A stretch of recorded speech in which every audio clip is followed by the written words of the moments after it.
Бізді Қайратқа ұқсайды деп Кәке жақсы көреді осы Нұсретті.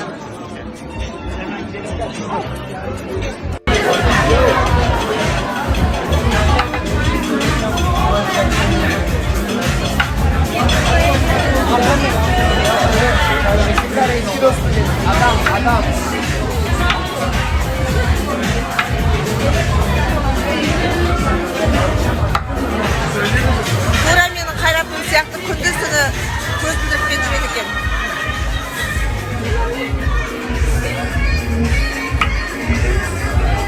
Отандық танымал продюсер Гүлзира Айдарбекова Біріккен Араб Әмірлігінен кейін Түркия елінен бір-ақ шықты.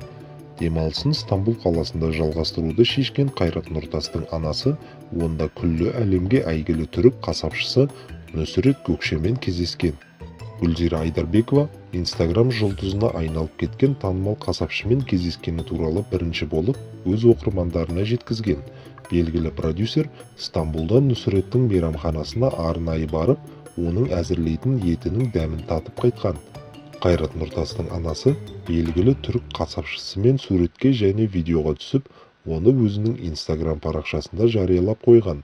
Белгілі болғандай, Нұсреттің мейрамханасындағы кешті Айдарбекованың құрметіне құрбысы Айнұр Тұрсынбекова ұйымдастырған. Продюсер ханым керемет отырысы үшін оған алғысын үйіп төккен. Еңбектің жемісі деп осыны айт. Нұсрет, жарайсың. Айнұр, замандас құрбыма рахмет. Керемет кеш болды, деп жазды Гүлзира Айдарбекова.